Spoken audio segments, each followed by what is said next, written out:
Welcome to At Issue. Thank you so much for joining us. I'm H. Wayne Wilson. The Cremation Association of North America reports that in 1960, only 4% of the population chose cremation. That grew from 4% in 1960 to 26% in the year 2000 to 48% in the year 2015. That has put new pressure on cemeteries in the way they operate. So to have a discussion about the changing trends in cemeteries, we have invited the general managers and executive directors of 3 cemeteries in Central Illinois. Let me introduce to you first Jim Huff. Jim is the general manager of East Lawn Memorial Gardens Cemetery in Bloomington. Thank you for joining us. Thank you for having me. Also with us is Mike Lillis. Mike is the executive director of Oak Ridge Cemetery in Springfield. And of course, people will say Oak Ridge, that's where Lincoln's buried, and that is correct. Absolutely, thank you.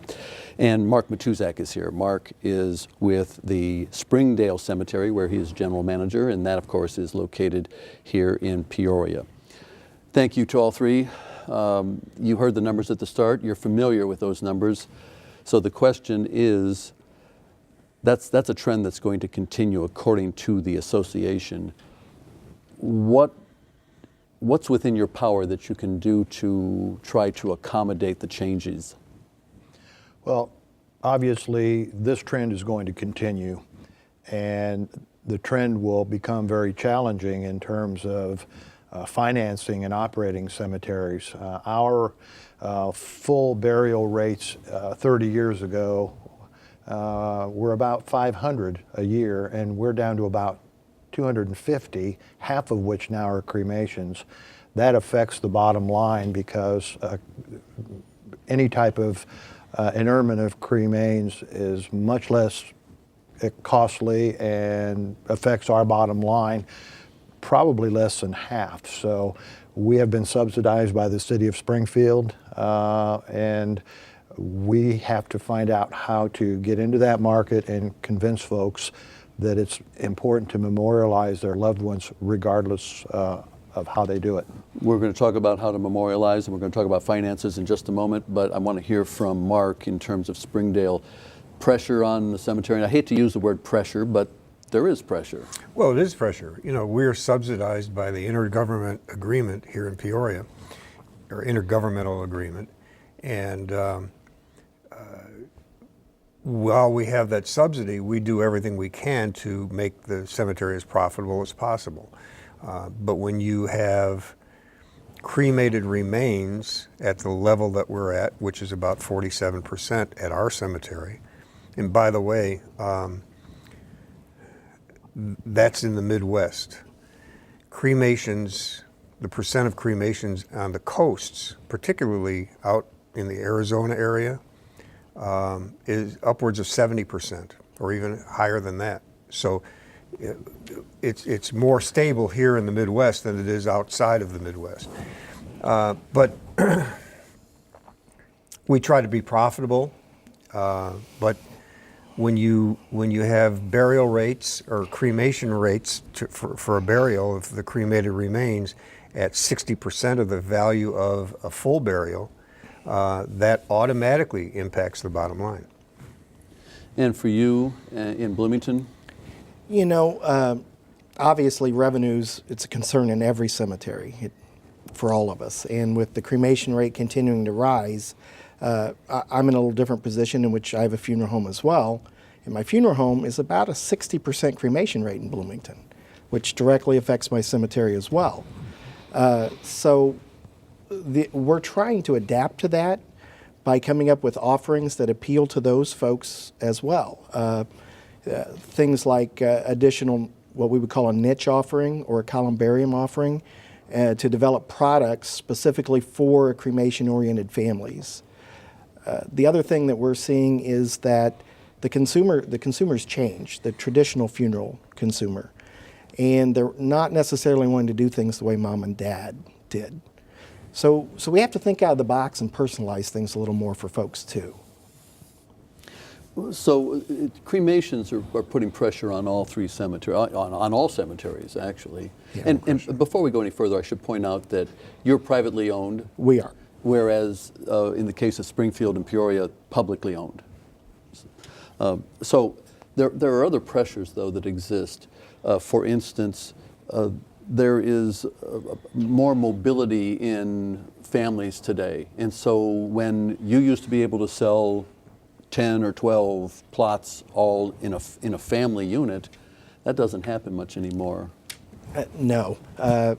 And I've been in the cemetery business for a little while. I started here in Peoria.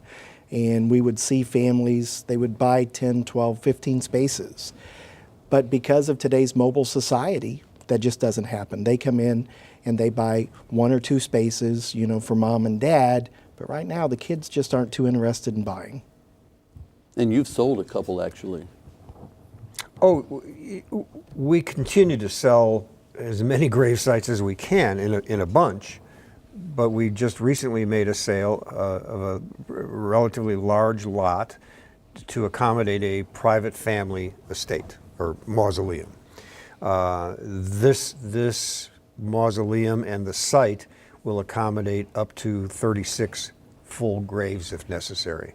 So that was a huge thing. First time since 1938. We've got 15 private mausoleums at Springdale Cemetery. This is the first one in 80 some years. So that was a big deal. But I don't expect that to happen on an annual basis or even ever again. But again, as Jim said, the mobility of our population is such that families are finding it very difficult to say, well, let's just have half a dozen grave sites here because this is going to be the family plot, when in fact the family is going to be dispersed all over the country. And that's very common today. The 12 grave lots and 6 grave lots we have now are primarily sold to folks who want larger markers.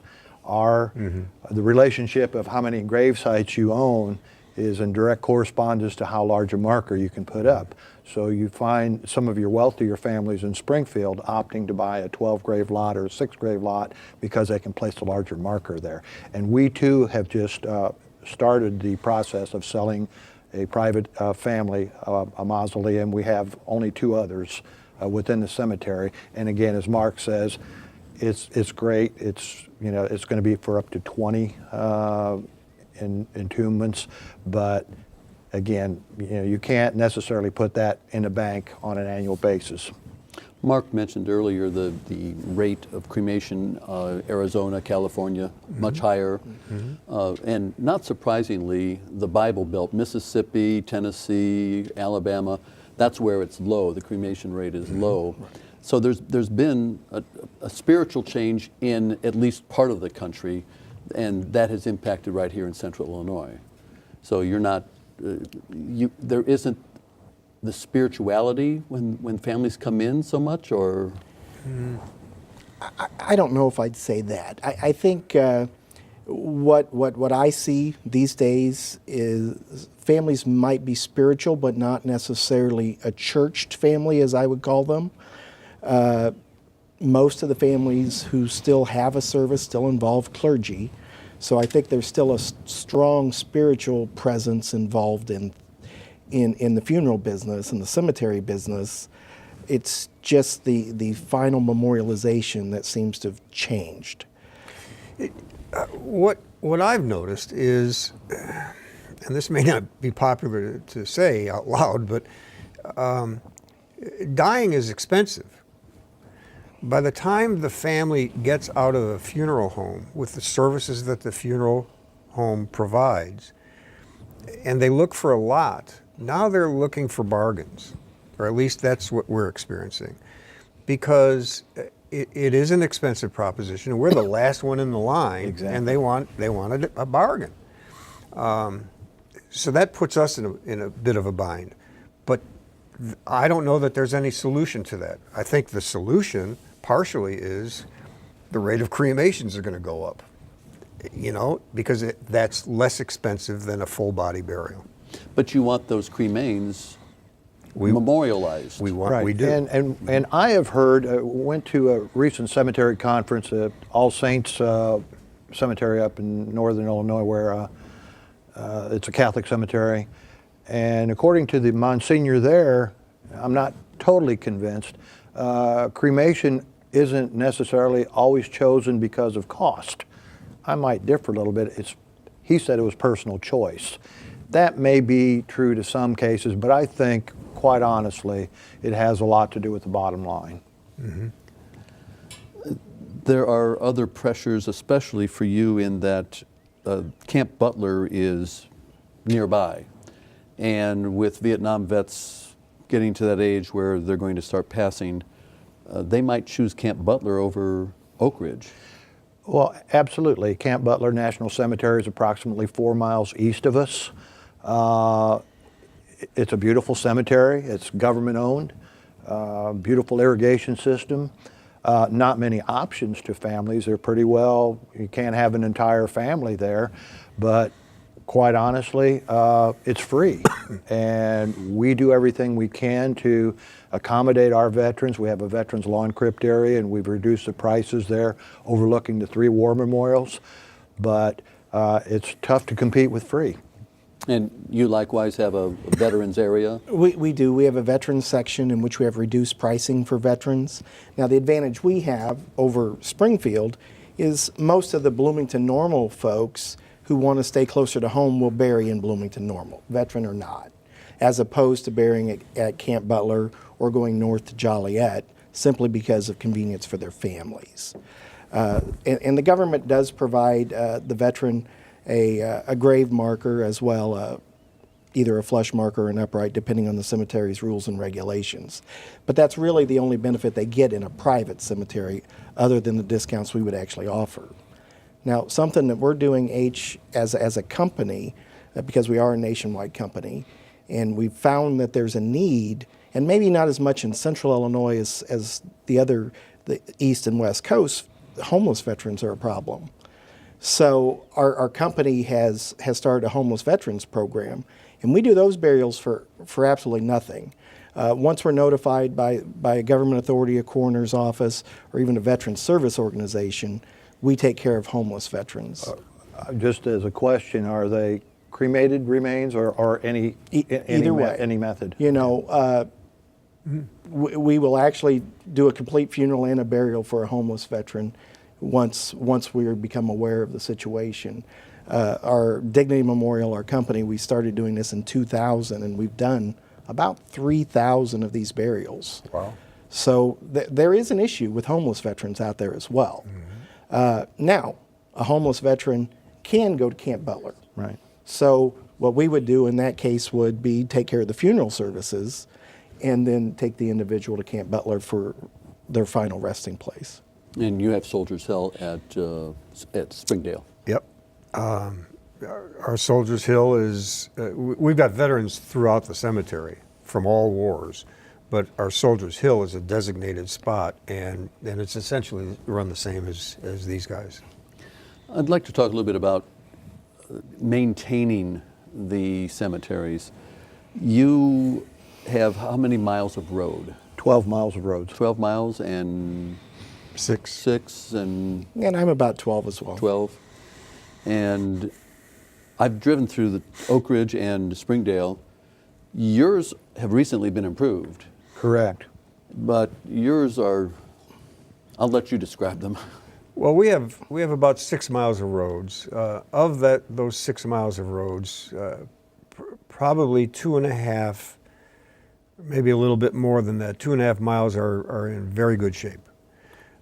But the rest of them are in various stages of disrepair, and it's a financial issue. You know, road work is extremely expensive.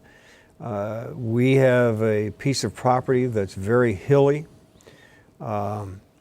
Drainage issues are always a problem because of the age of that infrastructure, and so it just keeps getting pushed, or the can gets kicked down.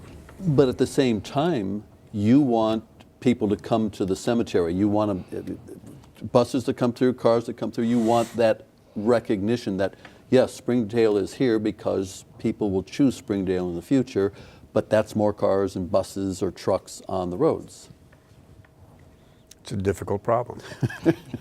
But again, yes, we want traffic. We want people to see the beauty and the majesty of Springdale Cemetery, to see the history that resides there. It's breathtaking. And while we have a lot of miles of roads that are in disrepair, they're passable. And if people are in the wrong, it's not the right word, entertained, but if they're amazed at what they see, the roadway it has not been an obstacle to keep them out. And you were fortunate last year, was it? Last year, the pretty much all the roads that needed repaving, which was about 7 miles of them, were repaved by the Public Works Department under the new mayor that just came in, that took the money out of the general fund, which there had been a slight tax increase for the entire city of Springfield to improve infrastructure, sewers, sidewalks, and roads. And Mayor Langfelder took it upon himself, after discussions with me, to include Oak Ridge Cemetery in those projects. And roadways over in Bloomington? Well, about 2 years ago, I had to replace all of our roads, and as well as the drainage system under the cemetery. So it was, as you can imagine, a pretty significant expense. But it's done, and our families can come through now and enjoy the roads. And it was something we have to do. I mean, we're in the business of taking care of these folks, and unlike funeral homes, we have to take care of your loved ones forever. You know, it's expensive, H.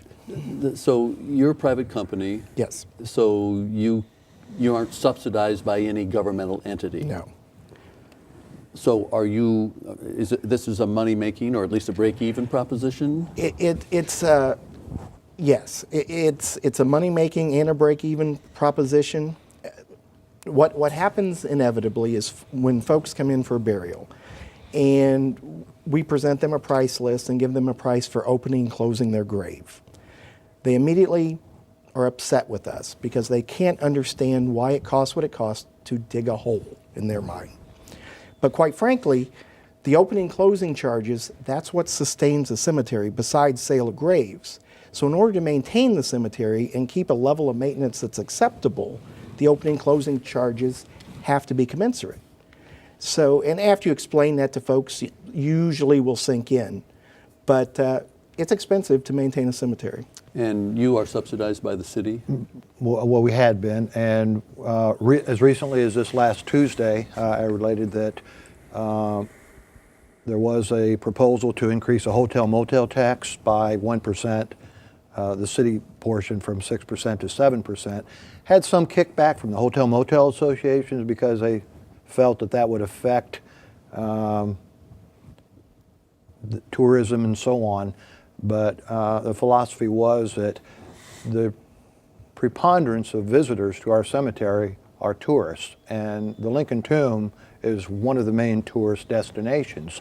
So it only made sense in that factor, as well as a factor you're not really hitting the local population, the local taxpayers. Most of them don't stay in hotels overnight. So will the hotel tax completely replace the need for the city to subsidize? The hotel motel tax they projected it at $600,000, $500,000 earmarked for Oak Ridge, $100,000 for promoting tourism within the city. However, that $500,000 just keeps us on a steady keel. It doesn't buy me new equipment. It doesn't allow me to hire any additional people. It basically keeps us afloat. So in a sense, it's good because the aldermen that voted for it, 6 of 10 voted for it, and there were 3 other tax increases that failed, incidentally, realized that we are the second most visited cemetery in the nation next to Arlington, and we need to take care of that site. You are also subsidized by 3 government organizations. Correct. The intergovernmental agreement that was struck back in 1999 when Springdale was in receivership. The IGA is composed of the City of Peoria, the Peoria County, and the Peoria Park District, and that's who our 3 main subsidies are coming from. And you're operating losses or profits vary year to year? They vary year to year. They've been hovering in the vicinity of $300,000, $350,000, which is the subsidy. But that has, we're going to see a marked change in that from last year's audit that we're going to see soon, and then my projections for the next couple of years. I'm relatively confident that we'll be able to reduce that. The subsidy will be there, but I don't know that we're going to use it all. So one of the difficulties that all cemeteries face is you have to have an endowment care trust. Correct. Correct. And in the case of your cemetery in Springfield, that isn't where it should be. Correct. Prior to my tenure, the previous administration had drawn down from the endowed care fund about close to $500,000 just for daily operational expenses versus going to the city council asking for a general subsidy. We recognized that when we came in 5 years ago and said, we need to bring the endowed care back up to corpus.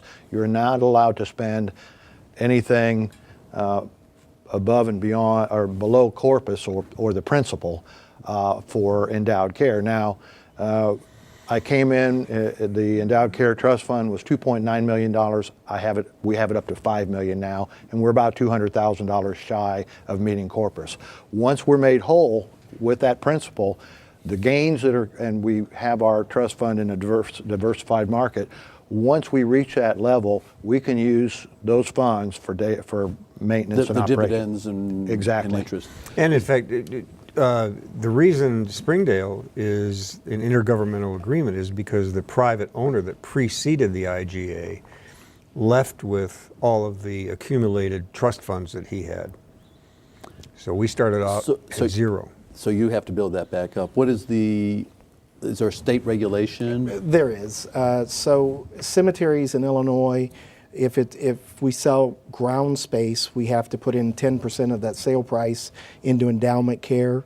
And if it's in a building such as a mausoleum or a niche, or excuse me, I got that backwards, 15% for ground space and 10% for the mausoleum or niche. And then the comptroller's office audits us to make sure we are, in fact, doing that. And then when we have any kind of trust withdrawals, the comptroller's office also audits us on the withdrawals to make sure we're only withdrawing what we're supposed to. In the final couple of minutes, I want to turn to each of you and briefly talk about successes. What do you see in terms of what's the positive coming out of Springdale and Peoria? The future positive or the current positive? Both, but be brief. Well, I think in the last couple of years, we've made a lot of improvements at Springdale.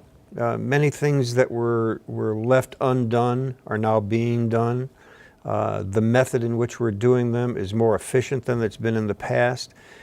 We've really made an effort to reduce the amount of subsidy that we gather from all of the funding partners.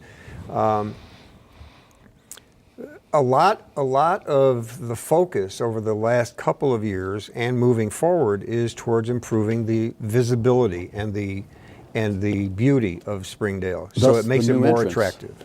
The new entrance. And we are soon completing the brand new entrance off of Prospect Avenue, which is gorgeous. Briefly, and very quickly, Mike, what's the positive out of Oak Ridge? Well, the positive out of Oak Ridge is the fact that we have a mayor that's very supportive of Oak Ridge Cemetery, as well as majority support of the city alderman.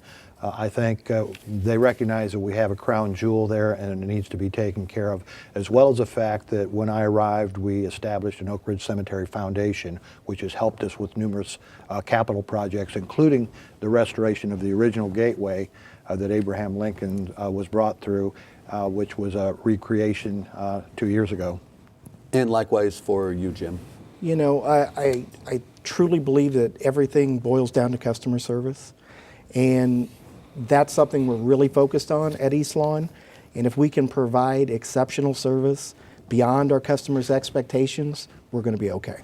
And with that, our conversation will have to continue after the cameras are off. So we'll do that here, you do that at home. But let me first say thank you to Mark Matuzak, who is Thanks, with Ace. Springdale Cemetery in Peoria, to Jim Huff at East Lawn Memorial Gardens in Bloomington, and to Mike Lillis, who is with the Oak Ridge Cemetery in Springfield. Thank you so much to all three of you. Thank you. And thank you for joining us. We'll be back next time with Evelyn Sanguinetti. She is the Lieutenant Governor of the state of Illinois. She'll be talking about a task force that she headed up, looking at how to consolidate the 7,000 units of local government in the state. We'll have that conversation next time on At Issue.